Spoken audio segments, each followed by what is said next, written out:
Tá gravando, né? Opa, valeu. Então, uma boa noite a todas e a todos. É com grande satisfação que a 101ª subseção da Ordem dos Advogados do Brasil, da minha querida Tatuapé, mais uma vez com uma webinar. E dessa vez é uma webinar especial.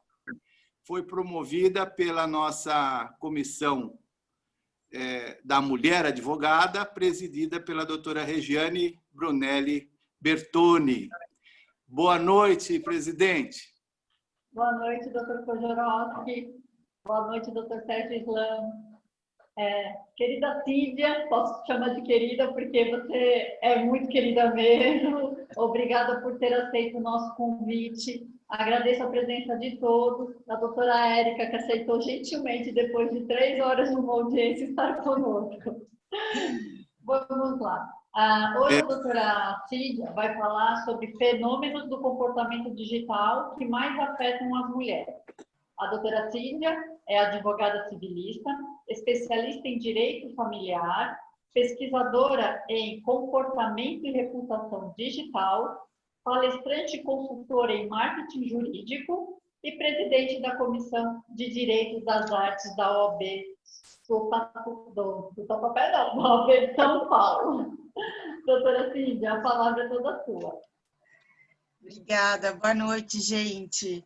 Muito obrigado ao doutor Marco Antônio, ao doutor Sérgio, a minha querida também, doutora Rose Matheus, e em especial a minha amiga Regiane Bertoni, que sim, é muito querida, faz um trabalho impecável à frente da Comissão da Mulher Advogada, está sempre aí promovendo campanhas afirmativas tão importantes e me fez esse convite para falar de uma das vertentes do assunto que eu estudo, que é reputação digital. Eu vou pedir licença para compartilhar uma tela com vocês, com alguns pontinhos que eu queria conversar hoje. Deixa eu ver aqui. Vamos lá.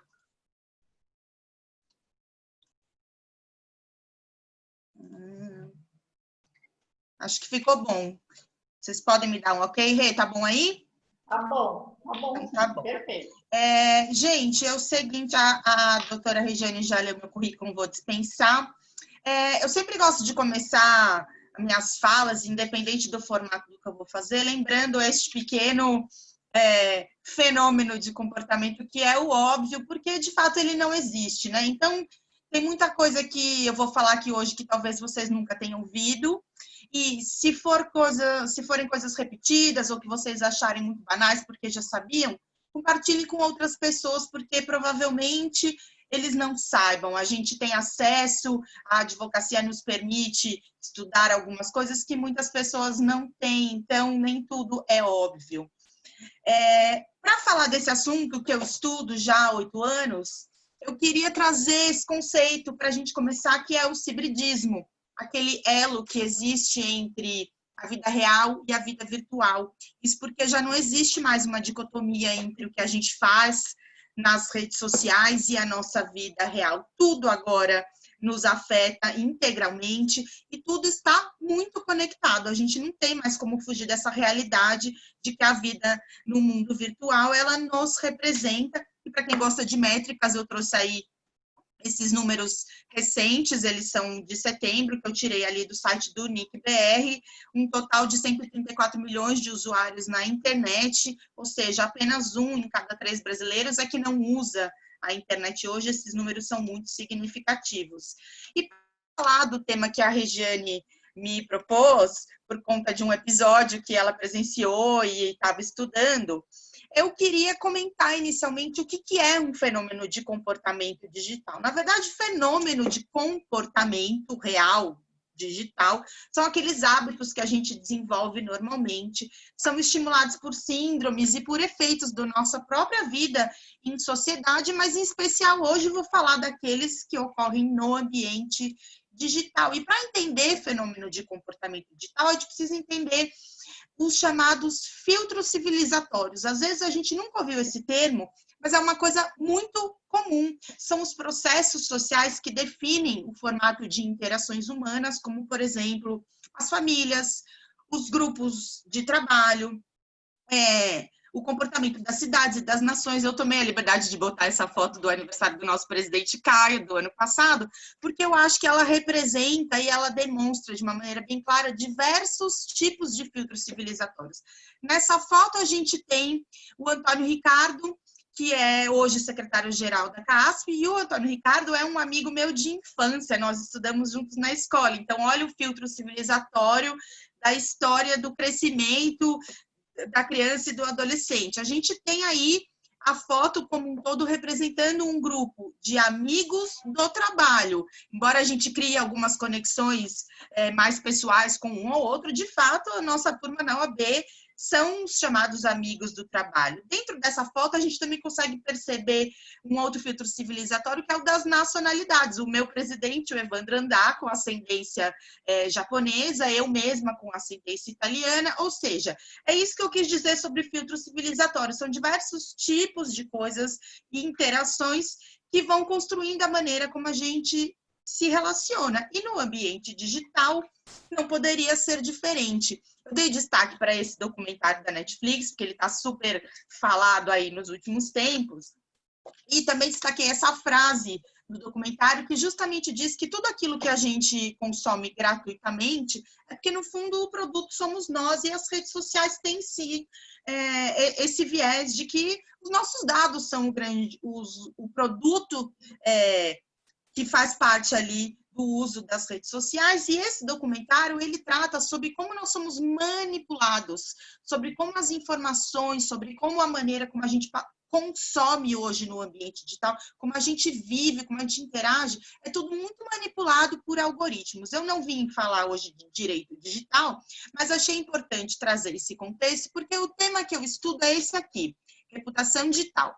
Conjunto das informações que podem ser obtidas sobre nós, analisando o rastro do nosso comportamento no meio digital, especialmente nas redes sociais.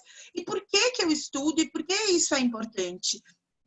Porque eu comecei a coletar muita prova nas redes sociais para os meus processos. Hoje isso é comum, mas há 10 anos atrás não tinha nem nome ainda.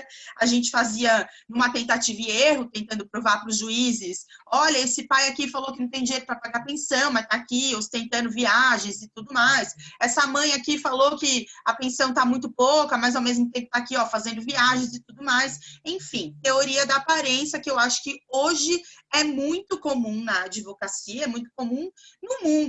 Mas foi daí que eu comecei a estudar, não tinha esse nome, e agora tem. A importância da reputação digital são os efeitos, e eu cito 3. Os jurídicos, aquele em que a gente pode ser processado e condenado civil e criminalmente pelo nosso comportamento nas redes sociais. Trouxe aí um exemplo de uma condenação.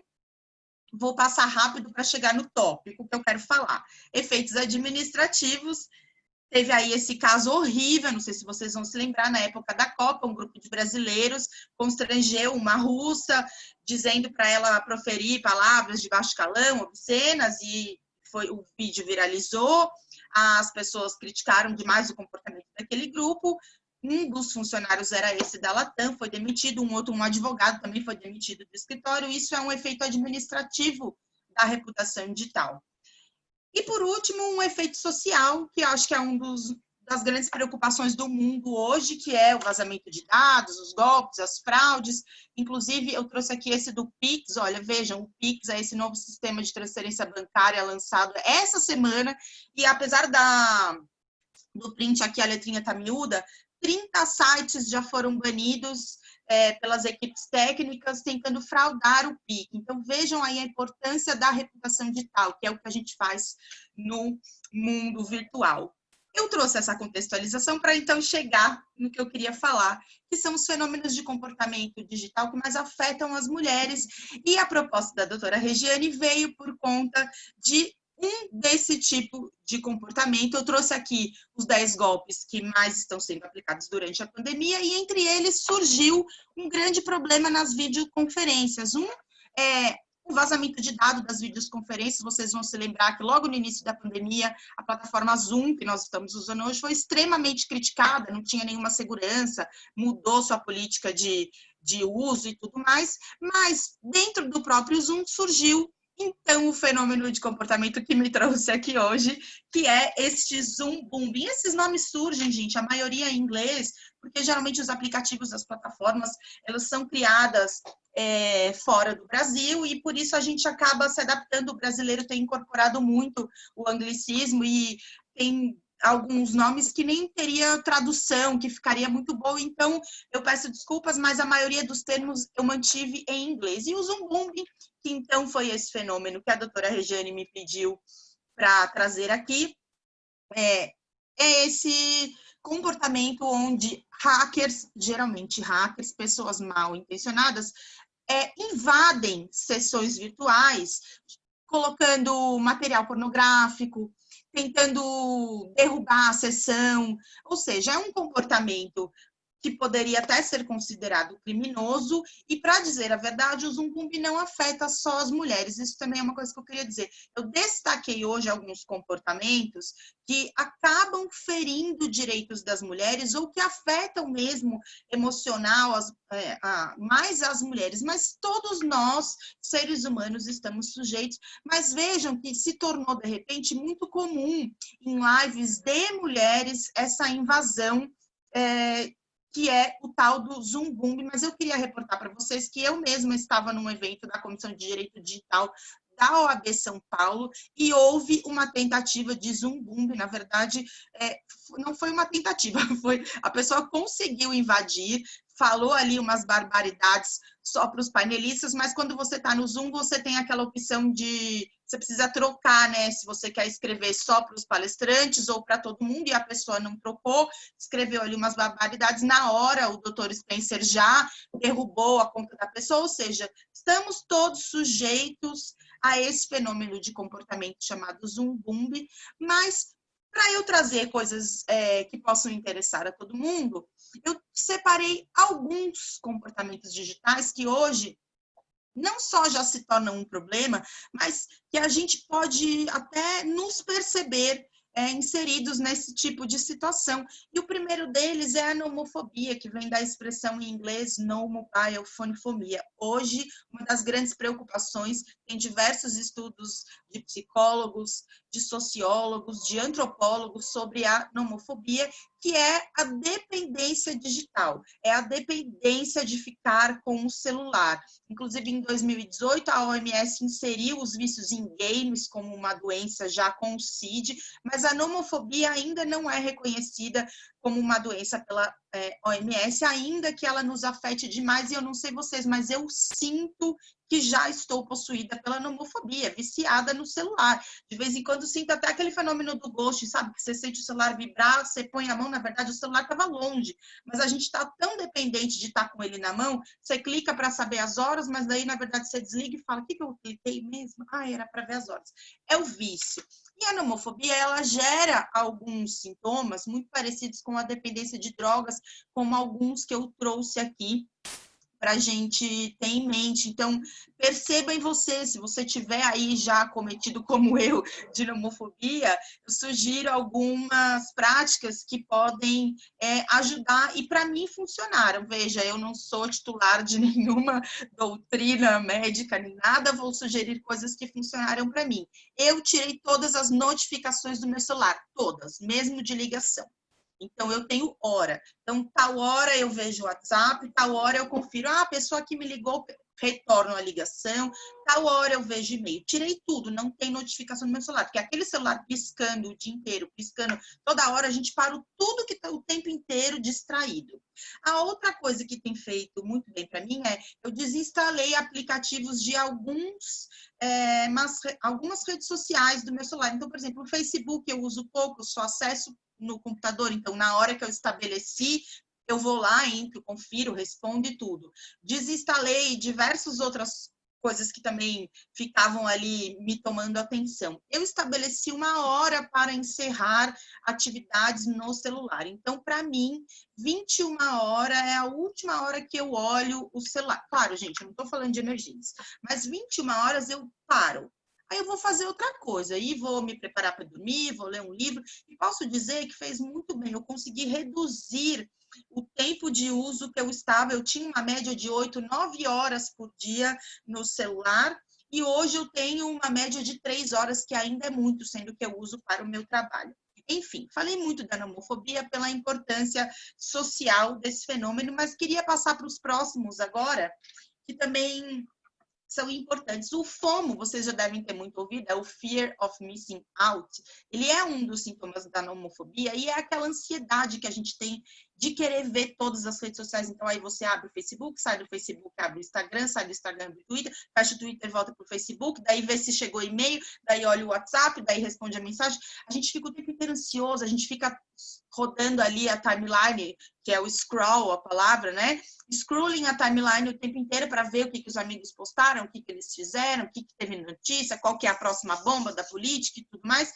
É o FOMO, Fear of Missing Out. Inclusive, hoje uma colega, Simone Cabredo, me mandou uma matéria sobre um contraponto do FOMO, que é o JOMO, Joy of Missing Out, a alegria de estar por fora, e eu sinto que estou vivendo de JOMO, porque eu faço questão de ficar por fora agora, gente, eu não acompanho tudo mais, eu selecionei os perfis que eu sigo, eu não fico mais vendo blogueira, eu não fico mais vendo influencer, porque aquilo só me consome, então agora eu realmente sinto uma alegria de estar por fora em muitas coisas. O outro fenômeno de comportamento que tem sido muito discutido, inclusive em diversas universidades americanas, é o FOPO, Fear of Posting Online. Ele tinha esse nome anterior de Chilling Effect, que poderia ser traduzido por um efeito inibidor. Como é isso? À medida que as pessoas foram entendendo os efeitos da reputação digital, aqueles que eu citei, por exemplo, os jurídicos, os administrativos, os sociais, o risco reputacional, as pessoas foram parando de postar ou fazendo uma autocensura. Eu vou mesmo postar isso aqui? Eu vou mesmo comentar isso aqui? Será que isso aqui eu não vou ter problema? Será que esse post vai... E é o tal do foco, é o medo de postar na internet por conta dos efeitos da reputação digital. Também já é considerado um fenômeno de comportamento. E o Firehose, eu acho que todo mundo sabe... que tivemos aí as últimas eleições em 2018 totalmente vencidas a troco de fake news nas redes sociais. E a gente não pode negar isso, né? Um país que acreditou em mamadeira de piroca, a gente tem que reforçar sempre esse conceito de fake news, porque é triste, tem colega advogado aí mandando a notícia de que o calor é bom para combater a Covid. Então, gente, pelo amor de Deus, né? Vamos ter cuidado com fake news. E o Firehose vem da palavra em inglês que significa mangueira de bombeiro. Porque a pressão da mangueira de bombeiro, quando ela é direcionada para uma pessoa, ela pode até ferir pela força da água. E isso que é o Firehose, a força do envio massivo de notícias falsas podem influenciar e causar catástrofes, como é o que estamos vendo aí na política de diversos países. Não é só no Brasil, isso não é uma opinião política, estamos falando de fenômenos digitais. Então, passamos agora para os fenômenos de comportamento que mais afetam as mulheres, mas não quer dizer que os homens também não sejam vítimas ou autores, porque todos nós, em um momento ou outro, já agimos assim. O ghosting é esse fenômeno de comportamento que sempre existiu nos relacionamentos amorosos, por exemplo, não somente, mas em especial nos amorosos. E no ambiente digital, ele cresceu e tomou muito corpo, porque é aquele comportamento onde você conhece alguém, se relaciona, conhece a família, viaja junto e de uma hora para outra a pessoa some. Ela some, desaparece, te bloqueia em tudo, não manda mais mensagem, não atende as suas ligações e não diz por quê, não te explica. E aí o que acontece é que a vítima do ghosting, ela fica naquela angústia, ela fica naquele limbo, sem saber o que aconteceu, o que ela fez, se teve algum problema, enfim, o ghosting é hoje um dos fenômenos de comportamento digital que mais causam danos à saúde mental das mulheres, levando até mesmo a casos de ansiedade, de depressão e suicídio. Nossa, Cíndia, que dramática. Você acha que alguém vai se suicidar porque a pessoa não respondeu a mensagem? Eu estou trazendo o fenômeno de comportamento numa redução para a gente tratar aqui hoje, tal, mas esse tipo de situação, ela é grave sim, e ela causa impacto na saúde mental das pessoas. Então, vejam, atenção que o ghosting é quando a pessoa... Ghosting vem de fantasma, desculpa. Então, a pessoa se torna um fantasma, ela desaparece. E aí, gravem, então, para vocês compararem com o próximo fenômeno de comportamento que as mulheres também estão muito sujeitas, que é o orbiting, vem do inglês orbitar. Parecido com o ghosting, mas com um diferencial, que a pessoa não some, ela para de responder suas mensagens, ela não atende mais as suas ligações, mas ela permanece ali nas suas redes sociais, ela vê os seus stories, ela curte os seus posts, às vezes ela até esquece, comenta alguma coisa, mas ela não te diz por que não quer mais sair com você, ela simplesmente não, entendeu? Deixa o tal do relacionamento, some. Isso é o orbiting, ou seja, a pessoa fica orbitando nas suas redes sociais, mas não te dá uma satisfação. Por que não vai convidar para sair de novo? Ou o que foi ruim no encontro? Isso é muito comum. E vejam, né? As mulheres, eu acho que são mais vítimas desse comportamento do que os homens. O outro fenômeno de comportamento também muito comum às mulheres é o sad fishing. Ele vem da junção de duas palavras em inglês, triste e pescaria. E o que ele significa? É aquela tendência de fazer posts, assim, põe uma foto triste, bonita, né? A pessoa está produzida, maquiada, passa um filtro na foto, mas põe a foto, ai meu Deus, eu não estou me sentindo bem, nossa, eu estou muito triste, nossa, a vida está muito difícil. Então você posta alguma coisa com sintomas de tristeza para fisgar a audiência dos seus seguidores, das pessoas que você compartilha nas suas redes sociais. O problema desse comportamento de sad fishing, e ele começou com celebridades, artistas que botavam, sabe, posts enigmáticos, que você não tinha certeza se o artista estava lá para morrer, se ele estava passando por uma doença, se alguém na família, e isso foi incorporado por adolescentes na maior parte do tempo, inclusive, para quem usa o Instagram, surgiu uma tendência há pouco tempo atrás chamada de Finstagram. São Instagrams fakes que as pessoas criam de si mesma só para postar momentos de tristeza ou fotos que deram errado quando elas passaram algum vexame ou foto de alguma tragédia do dia a dia delas para angariar um pouco de solidariedade das pessoas para ganhar atenção.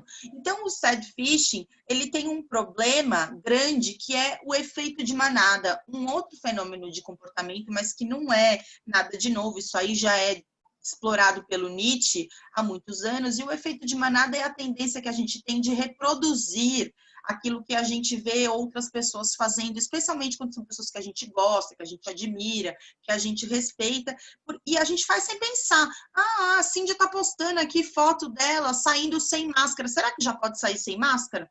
Acho que nem vou botar minha máscara hoje. Eu vi a Cindy sair... Gente, eu não saí sem máscara, viu? Foi só um exemplo esdrúxulo, pelo amor de Deus.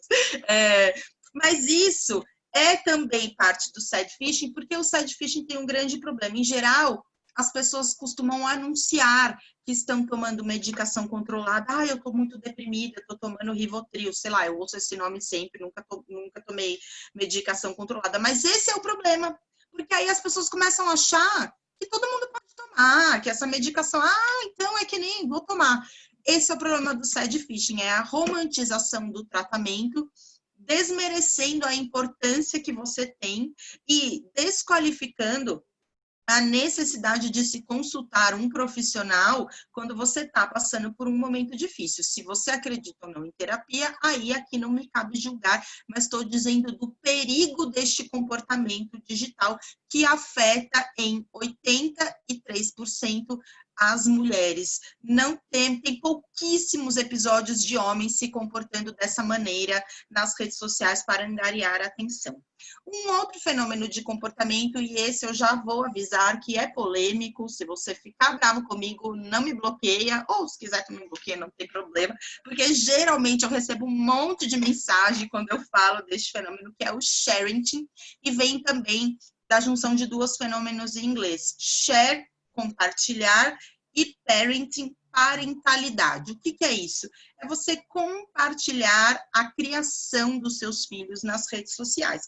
Hoje, gente, é muito comum as crianças terem um perfil nas redes antes de nascerem. Já cria lá o @ antes de nascer. O mais comum é os pais exporem a criança desde a concepção, chá de revelação cafoníssimo, se você quiser fazer fama, é horrível, chá de revelação, e bota tudo da criança na rede, a criança tomando banho, a criança comendo, a criança babada, a criança cuspindo, a criança chorando.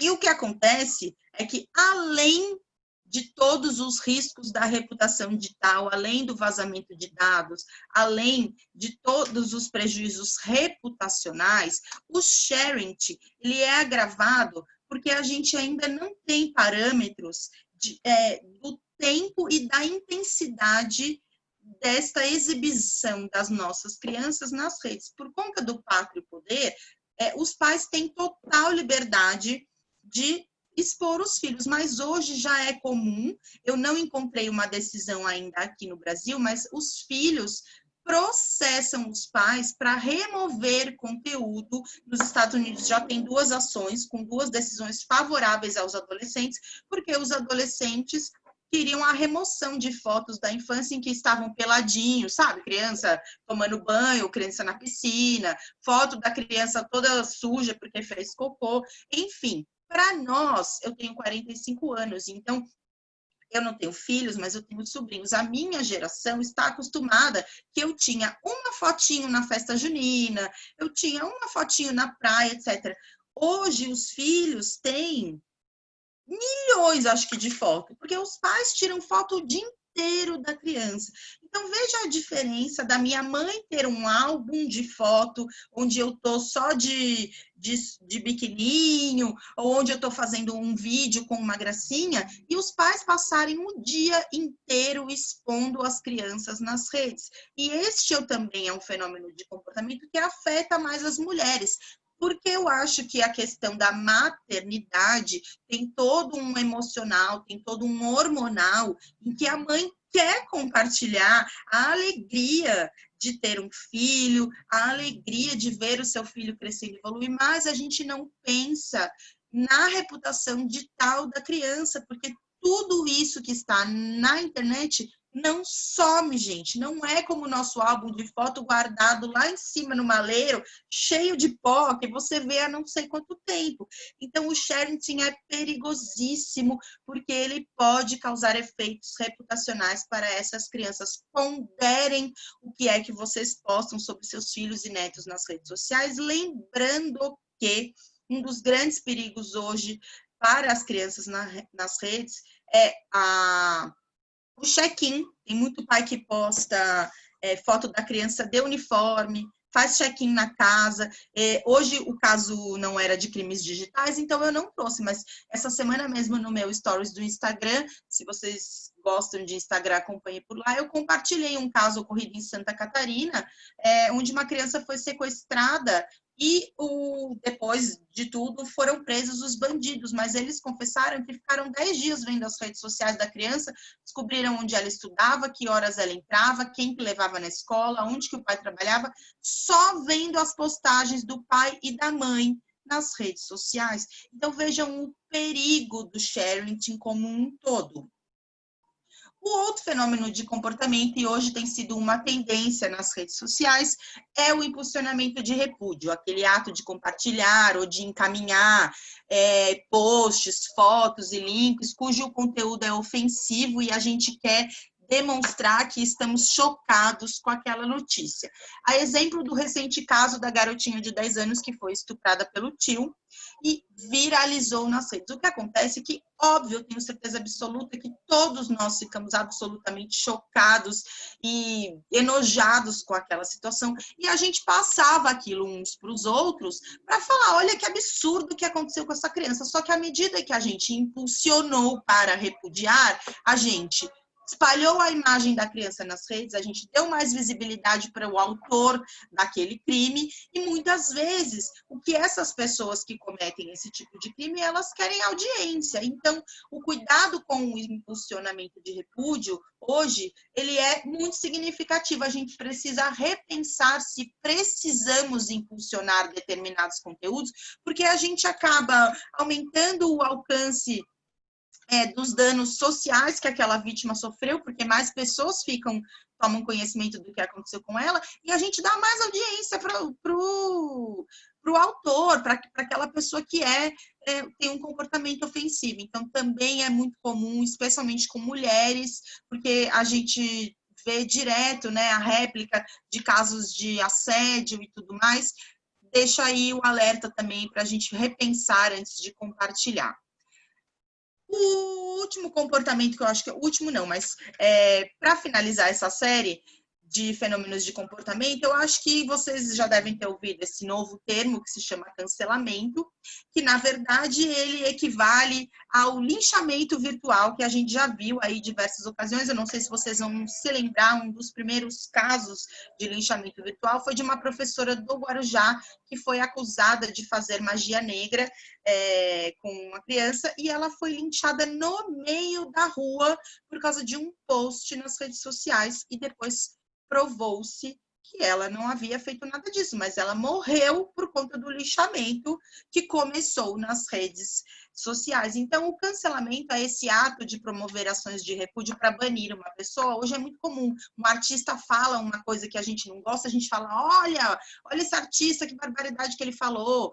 O mundo dos digital influencers, hoje, ele é muito comum. Então, quem aí não acompanhou o caso da Gabriela Pugliese, uma influencer fitness, que deu uma festinha aí no início da pandemia, e todo mundo pediu o cancelamento dela. Ela perdeu mais de 10 contratos de publicidade por conta de alguns stories que ela falou, porque ela foi cancelada. Esse é o termo que agora a gente usa para fazer a tal da justiça digital. O problema do cancelamento é que, às vezes, ele causa um dano moral para a pessoa que é irreparável, porque ela não tem, na internet você não tem tempo de fazer prova em contrário. O que fica registrado sobre você são aquelas falas, aqueles posts das pessoas dizendo que você se comportou mal, e aí você não tem oportunidade, ou a intensidade da resposta e da defesa não é a mesma da ofensa. Então, a gente precisa ter muito cuidado, porque o cancelamento, então, você fazer um post dizendo que tal pessoa se comportou mal, ou cometeu um crime, ou agiu de maneira inescrupulosa, também gera efeitos jurídicos da reputação digital. Você pode ser condenado civil, criminalmente, por trazer à baila comentários que não são verdades ou que são distorcidos. Então, cuidado também com a cultura do cancelamento. Por fim, eu queria trazer 2 fenômenos que não são necessariamente de comportamento digital, mas que foram aflorados pelas plataformas digitais. Um deles é muito engraçado a história, eu não vou contar porque ela é longa, se vocês tiverem curiosidade, tem um post no meu blog que diz de onde surgiu o efeito Dunning-Kruger, a história é engraçada. Mas, em resumo, esse é um fenômeno onde as pessoas que têm pouco conhecimento sobre um assunto acham que pode te interromper e te dar uma aula sobre aquilo lá que você que manja, o famoso mansplaining, né, que é a interrupção dos homens para as mulheres. Mas o efeito Dunning-Kruger não é sobre o mansplaining. O que acontece, vamos falar, por exemplo, de pandemia, já que estamos vivendo. Então, a pessoa lê uma notícia sobre a Covid, e aí ela acha que ela já pode fazer um post falando sobre as qualidades da cloroquina, sobre os efeitos do remdesivir, sobre o sol que cura o Covid, tudo isso porque ela leu os clickbaits, aqueles títulos das matérias, e ela se acha mais sabida do que o Átila Yamarino, que é um pesquisador, está por dentro disso. Esse é o efeito Dunning-Kruger, e ele acontece demais na advocacia, gente. É super comum, você estuda lá 20 anos uma matéria e chega o advogado recém-formado, não, doutor, eu vi aqui no Google essa matéria, isso aí que o senhor está falando não é bem assim, não. Esse é o efeito Dunning-Kruger, é essa sensação de superioridade por ter pouco conhecimento. Você acha que lendo uma notícia está habilitado a tratar daquele assunto. Muitas pessoas dizem que o efeito Dunning-Kruger, ele é opositor à síndrome do impostor. E a síndrome do impostor, sem dúvida, é um dos fenômenos que mais afetam as mulheres como um todo. Talvez pela sobrecarga de ter diversas frentes por dia, a questão do trabalho, a questão da casa, a questão dos filhos, a questão da cobrança da sociedade em termos de estética. As mulheres já são naturalmente mais exigidas que os homens, e o que acontece é que a síndrome do impostor é uma desordem psicológica onde a pessoa não aceita que ela tem qualidades, que ela tem êxito no que ela faz, ela acha que não, nossa, olha esse trabalho, isso aqui que eu tô fazendo, gente, tá horrível, eu não tô conseguindo, olha, ai, eu não tô indo bem nesse processo, essa defesa eu fiz, não ficou boa. Mesmo que você ganhe a causa, por exemplo, no caso das advogadas, a pessoa se sente uma fraude, ela acha que não está pronta para vir dar uma palestra, ela acha que não está pronta para escrever um artigo, porque ela está sempre se sentindo inferior, mesmo tendo muitas qualidades. A síndrome do impostor, ela surgiu em 1970 e ela trata de um conjunto de sentimentos que, na verdade, reúnem medo, dúvida, apreensão, ciclos de ansiedade. E eu trouxe aqui rapidinho, depois eu deixo com a doutora Regiane, se vocês quiserem printar, para talvez prestarem atenção em si mesmas. Esses sinais da síndrome do impostor, a autossabotagem, a necessidade de fazer primeiro que outras pessoas, porque se alguém já fez, eu não posso fazer mais agora, né? Porque então a pessoa não sou tão boa assim. A dependência dos outros para ter validação. Então, o trabalho só é bom se alguém disser para você que é bom. Você não conhece, não consegue reconhecer que está fazendo um bom trabalho. Falta de foco para finalizar as tarefas. Medo de ser criticada ao expor as suas ideias. Se comparar muito com outras pessoas e sentir que precisa agradar aos outros o tempo todo. Para lidar com isso, as sugestões não são minhas, eu encontrei em diversos materiais da psicologia, mas fica aqui, falar sobre as suas dificuldades, encontrar qual é a sua habilidade de destaque, focar no preparo. Então, se você tem uma ação judicial para fazer uma defesa, estude bem aquele caso. Se você vem dar uma palestra, estude bem o que você vai falar antes. Prepare-se. Aumente a autoeficácia, ou seja, treina. Para eu estar aqui hoje confortável para dar essa palestra para vocês, faz 5 anos que eu dou palestra. E mesmo assim, tem dias que eu acho que não deu bom. Tem dias que eu falo, meu Deus, engasguei, não errei, esqueci. Mas a gente tem que treinar para melhorar. Não ser tão rigoroso. Eu acabei de falar que eu mesma acho que tem dias que tá ruim, mas eu sou rigorosa, né? A gente quer fazer o nosso melhor. Usar os outros colegas como inspiração e não comparação. Mas a Cindy dá muita palestra, então eu também tenho que dar. Não, você não tem. Você pode, mas você não tem que fazer o que eu faço. Talvez a sua habilidade seja escrever. Talvez a sua habilidade seja fazer audiências, entendeu? Não precisa se comparar, mas use de inspiração. E, por último, reconhecer e celebrar as próprias conquistas. Isso é muito importante para combater a síndrome do impostor. Chegando no fim da minha apresentação, para não cansá-los, gostaria de trazer uma proposta diferente para a gente abordar aqui hoje, sobre comportamento digital. Está na Netflix, lançou agora na semana passada este documentário chamado Cenas de um Homicídio, uma Família Vizinha. É horrível, é horrível. Eu saí devastada de assistir e eu digo para vocês, preparem o emocional, porque é duro você ver a situação que aconteceu. Não vou dar spoiler para vocês, mas eu queria destacar que eu trouxe essa sugestão, porque o documentário foi todo gravado com base nas postagens feitas nas redes sociais. Então, não é que ele foi filmado com depoimentos e tudo. Ele vai fazendo ali uma linha do tempo com prints de mensagens, de áudios e de tudo que tinha nas redes sociais dos envolvidos. E aí você tem mais ou menos, traça um paralelo de como é que era a relação até o que aconteceu nos finalmente. Esse fenômeno de comportamento, esse documentário, queria que vocês prestassem atenção nessas fotos e atentem para o título do documentário. Então, a gente está tratando de um homicídio, mas vejam essas fotos da família feliz, do casal feliz, e esse me leva ao último fenômeno de comportamento que eu queria citar hoje, que é a sinalização da virtude, muito comum entre mulheres. É a necessidade de se postar todos os dias linda, cheia de filtros, com a foto da família feliz, com a foto da casa arrumada, ou o inverso. vai lá e fala, gente, nossa, tá tudo muito difícil, tá tudo, ai, não tô dando conta, tá tudo um horror, porque a sinalização da virtude é essa necessidade de se mostrar virtuoso nas redes sociais, seja pelas suas conquistas, seja valorizando o seu fracasso para conseguir atenção através do sad fishing, aquele fenômeno que eu comentei anteriormente.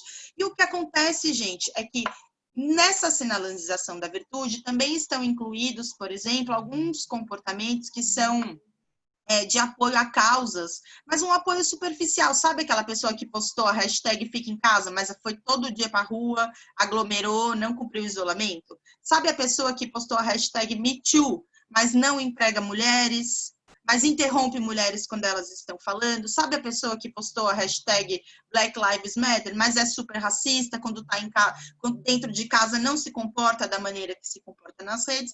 E o principal, que é um comportamento típico das redes hoje não preciso falar isso porque não estou trazendo nenhuma novidade, é a necessidade de construir uma vida irreal nas redes para mostrar para outras pessoas que você está bem, que você está feliz, que você é bem-sucedido e, na verdade, no fundo, você está vivendo ali momentos horrorosos na sua vida pessoal e você está apenas tentando sinalizar essas virtudes, porque você não quer que as pessoas saibam exatamente como é que está a sua vida real.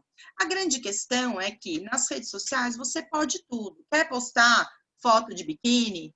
Quer postar foto falando que o casamento está maravilhoso? Quer postar um textão falando, nossa, não, está tudo insuportável, tomei um golpe, caí, levei um golpe? Pode, você pode tudo, mas nem tudo você deve. Então, a gente deve se preservar, porque tem uma coisa que eu não trouxe hoje, que precisaria talvez de um tempo maior para falar, que é a herança digital. Tudo isso que a gente posta todos os dias, curtidas, fotos, posts, vídeos, textos, isso é um patrimônio digital. Se você morrer hoje, quem vai ser responsável pelas suas redes sociais? Você já pensou nisso? Se você morrer hoje, o que deve ser feito com os seus artigos, com os seus textos, com as fotos da sua família que estão nas redes sociais? Você já pensou? Porque a gente não tem mais o álbum guardado no maleiro, tá tudo aqui nas redes sociais. Mais importante do que isso, você já pensou nas conversas que vocês têm com outras pessoas? Às vezes conversas íntimas, às vezes conversa com um cliente que tem prova processual, às vezes uma troca que tem até mensagens eróticas.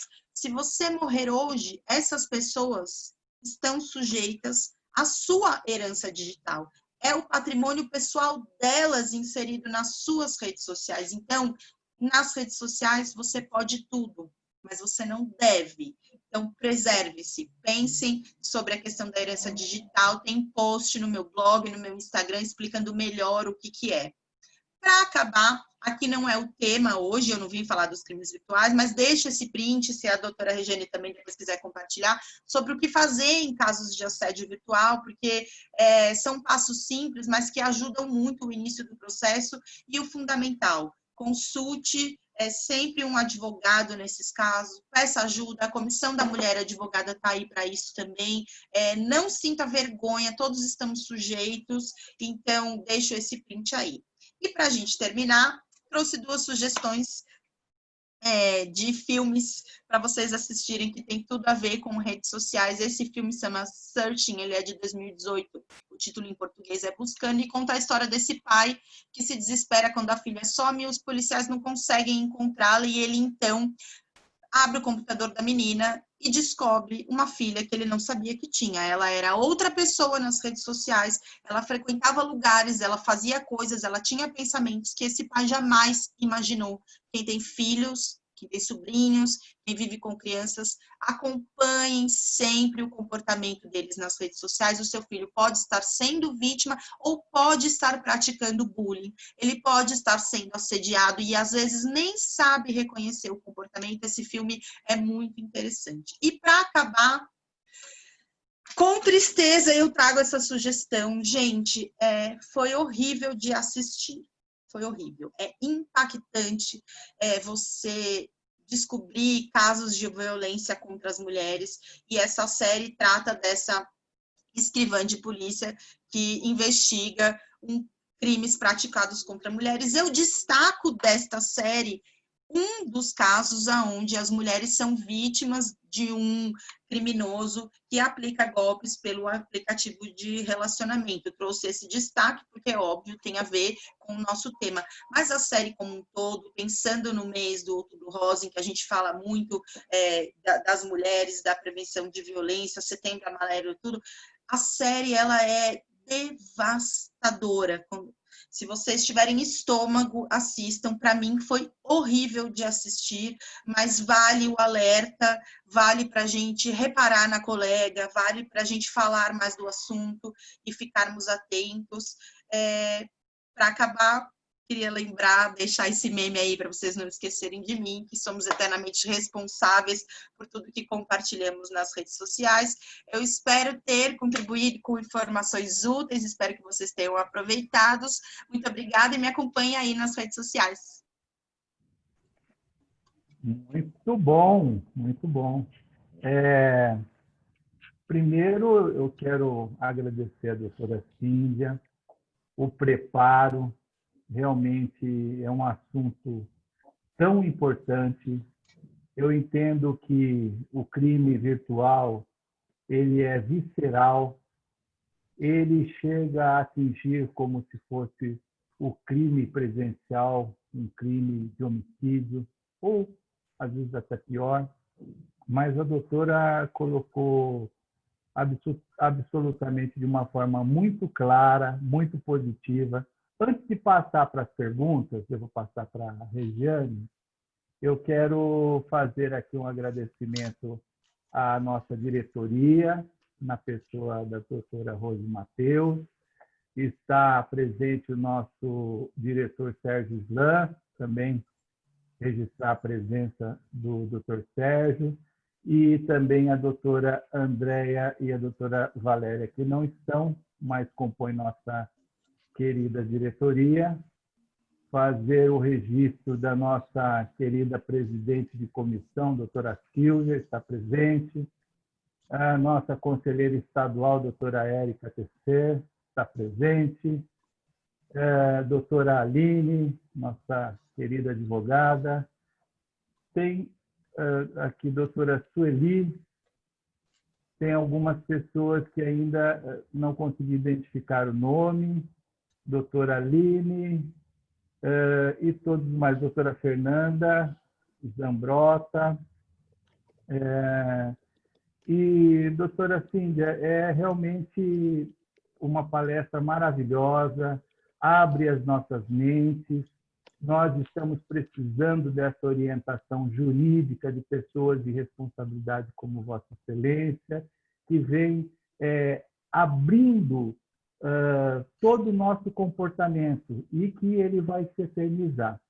Então, eu só tenho a agradecer e tenho a exigir da nossa presidente, da Regiane, que intime a dar continuidade aos crimes virtuais, a dar outras palestras para a nossa querida OAB Tatuapé.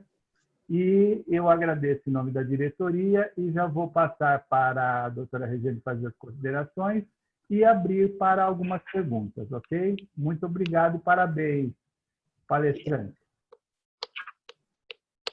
Doutora Cíndia, gratidão imensa por ter aceito o convite, por expor de uma maneira clara termos que eu, particularmente, nunca entendo, porque é tudo em inglês, para mim eu fico... Mas o que quer dizer isso, né? A gente vai lá no Google, tenta jogar no tradutor, mas às vezes não quer dizer o que a gente está lendo, né? Então, foi uma palestra assim, excelente, bem didática, mas assim, com muito conteúdo, e a sua explicação maravilhosa. Já fica o convite a pedir do Dr. Kojerowski, meu também, para que você possa voltar falando mais um pouco dos crimes virtuais, de tudo isso, porque foi maravilhoso. Eu só tenho que agradecer. Até as pessoas no chat estão agradecendo, dizendo que adorou a palestra, que foi uma abordagem muito importante. É que eu falo, são temas E às vezes as pessoas não se tocam, que nem você falou, das mães. Ai, quero postar meu filhinho. Ai, olha, ele está crescendo. Aí você fala, eu sou tia, gente. Eu amava postar meu sobrinho, mas eu estava preocupada com isso, né? Então agora é tudo assim. Outro dia eu fui fazer uma postagem para o meu sobrinho mais velho que fez aniversário. Acabei de postar, ele já me mandou aquela. Ô tia, dá para tirar aquela foto? Eu não estou me sentindo bem com aquela foto. Então a gente às vezes quer demonstrar o carinho e o amor e não leva por esse lado que é importante. Os olheiros, não sei se é assim que a gente pode chamar, dessas pessoas que ficam vigiando as páginas de redes sociais, que nem você comentou, para um suposto sequestro, alguma coisa pior, né? Então eu acho que essa noção é muito importante. E eu também, como no começo você falou que você já conseguiu, então vou seguir a sua linha e deixar essa coisinha aqui e dar um horário para largar ela. Porque às vezes eu pego o celular para fazer que nem um horário, começo a ver as outras coisas e de repente eu falo, o que eu estou fazendo mesmo? Eu já aconteceu várias vezes. Então é importante isso, da gente deixar um pouco essa tecnologia, porque faz mal também. Porque a gente torna-se um vício e a gente não percebe. Então, você está trabalhando cada vez mais, então é o computador, aí você acaba abrindo o WhatsApp no computador para facilitar, às vezes, alguma coisa do seu trabalho, mas ao mesmo tempo está com o celular aqui, é uma loucura, eu sei. Então, eu vou querer seguir os seus ensinamentos de cortar um pouco, programar um horário para fazer tudo isso. Mas eu sou grata, o convite já está feito para uma nova oportunidade. Sei que a sua agenda é lotada, eu sei quanto você corre, mas sou muito feliz e grata por ter aceito o nosso convite. Eu que agradeço, Regiane, a oportunidade, porque abrir o espaço para a gente falar desses temas que são tão atuais que muita gente nunca nem ouviu falar, ou que nem mesmo a gente ainda entende, algumas coisas a gente vê, mas não reconhece, não sabe que já tem um nome para isso. Então, só tenho a agradecer ao seu espaço aqui, pela oportunidade de trazer esse assunto que nos faz pensar e agradecer a toda a sua diretoria, o doutor Marco Antônio, o doutor Sérgio, um beijo para minha querida Rose Mateus também, e vocês estão fazendo aí um ótimo trabalho, já está aqui confirmado, eu aceito o convite, quando tiver uma outra oportunidade, a gente trabalha novos temas, tá bom? Obrigada, gente, boa noite e até a próxima, todos, eu não sei se vocês têm perguntas, mas eu estou à disposição. No chat, podem perguntar. No chat, não. Alguém presencial quer perguntar, é só liberar o microfone, né? Doutora Silvia? Ou entenderam tudo. Olá, doutora Silvia. Ah lá, libera o seu microfone, Silvia. Silvia, libera o microfone. Ô, Sérgio, você consegue liberar o... Pronto. Aí, pode falar. Então, olha, eu gostaria de resumidamente dizer duas coisas. Eu amei simplesmente essa palestra. Gostaria de saber se a palestrante tem algum livro dela. Não, eu não tenho, Silvia, mas eu tenho um blog e eu tenho um Instagram, que eu não sei se você usa. Quase todos os dias eu trago esses casos, eu ponho os textos bem explicadinhos de cada um. Quem sabe um dia eu junto tudo e faço o livro. Ah, faça, porque, olha, eu achei, assim, estupenda essa palestra, simplesmente porque em algum ponto a gente se encontra nela, em algum ponto a gente se acha nela. E vocês não vão acreditar, eu tive 5 interrupções de uma cliente que está desesperada porque os dados dela vazaram nas redes sociais e ela entrou naquele dilema das redes sociais. Ela simplesmente recebeu um boleto falso e pagou. E agora eu vou ver o que vai dar para fazer. Então, veja, parabéns, faça um livro, escreva um livro. É isso que eu queria dizer. Obrigada. Muito obrigada, doutora Silvia, pela sua gentileza. Eu fico feliz de ter contribuído com informações úteis. Vou pensar nessa sua sugestão aí, quem sabe um dia. E queria aproveitar e deixar um beijo para minha conselheira, doutora Érica. Obrigada por passar esse tempo aqui com a gente também. Opa, beijo, Cíntia. Parabéns. Parabéns, gratidão por estar emprestando aí seu tempo, seu talento, seu trabalho, sempre de forma voluntária e gratuita em prol da advocacia. Palestra de profundo conteúdo, profundo conhecimento. Obrigada. Bom, Esse tá sem então, som. tem Posso mais fazer alguém? uma pergunta? Eu tenho uma Sim, pergunta. claro, doutora. Tudo bem, gente? Boa noite, boa noite, doutora Cíntia. Eu amei a palestra, acho que é um tema super relevante, como eu coloquei no texto. Esse tipo de conhecimento e informação a gente tem que passar para quem está vindo, que são os jovens, os adolescentes, que vão carregar psicologicamente as dores da rede social, talvez muito mais pesado que nós mesmos, né? Eu sou muito adepta de redes sociais, mas já tive também meus problemas com... Enfim, nem vou citar aqui, mas também já fui vítima de crime digital nesse sentido de montagem, de difamação. Mas a minha pergunta para a doutora é no sentido de como a senhora vê a responsabilização das plataformas, das redes sociais, em que, de certa forma, não vou dizer que incentivam, que estimulam, mas a gente sabe que, às vezes, as plataformas dão voz a influenciadores, a artistas, que fazem publicações de sad posting, entre outros exemplos aí do que a gente conversou na palestra. Gostaria de saber a opinião da doutora sobre esse respeito. Obrigada, Aimee, pelos comentários, por participar aqui com a gente. Bom, eu acho que foi o Humberto Eco que disse, né, que a internet deu voz aos idiotas, não foi? E eu concordo com ele.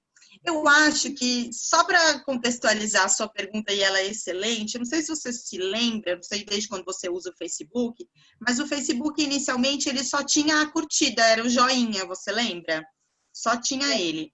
E o Facebook começou a ser processado solidariamente em diversos casos de ofensas nas redes sociais. Então, a pessoa processava o ofensor e também o Facebook recebeu diversas condenações e, com isso, eles desenvolveram as reações, porque aquele joinha era insuficiente para demonstrar a nossa reação. Às vezes, a pessoa postava a notícia do falecimento de um ente querido e a única reação que você tinha era curtir, mas você não estava curtindo. Você queria demonstrar a sua solidariedade. Então, veja a importância da sua pergunta, porque a responsabilização das plataformas trouxe e vem trazendo constantemente mudanças. A gente tem diversos profissionais hoje especializados em direito digital que já fazem essa diferenciação sobre a responsabilização do provedor de conexão e do provedor do aplicativo. Então, assim, hoje a gente precisa entender o que é a culpa da plataforma de rede social, o que é a culpa, por exemplo, do provedor, geralmente o Google e etc. Eu, particularmente, acho que a plataforma não é responsável pelas ofensas causadas pelo usuário, mas a plataforma é responsável se ela não promove a remoção de conteúdo ofensivo. Eu não sei se vocês notam, mas ultimamente todos os sites que vocês entram tiveram a renovação das suas políticas de privacidade e de conteúdo, aumentando as regras das comunidades.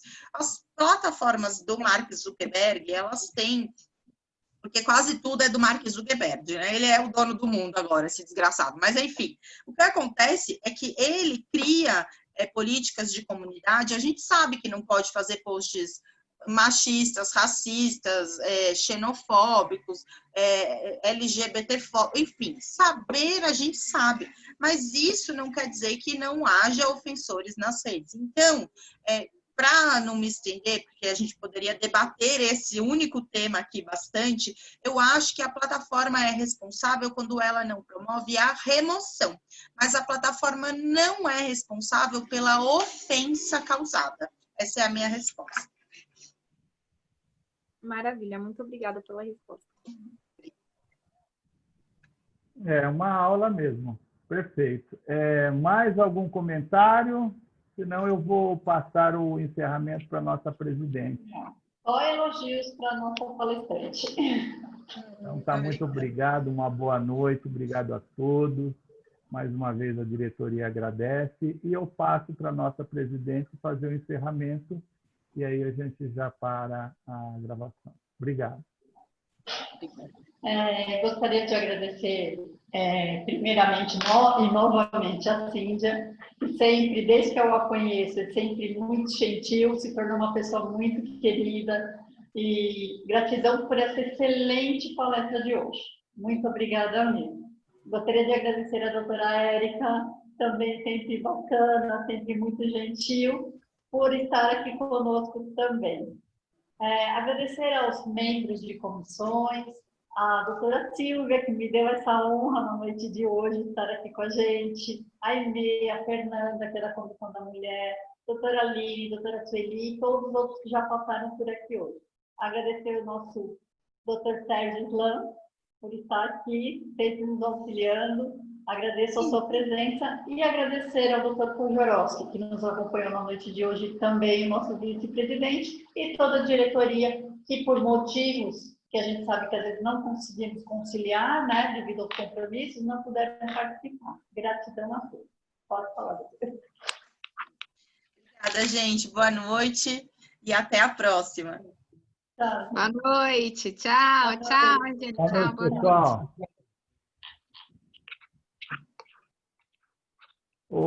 Depois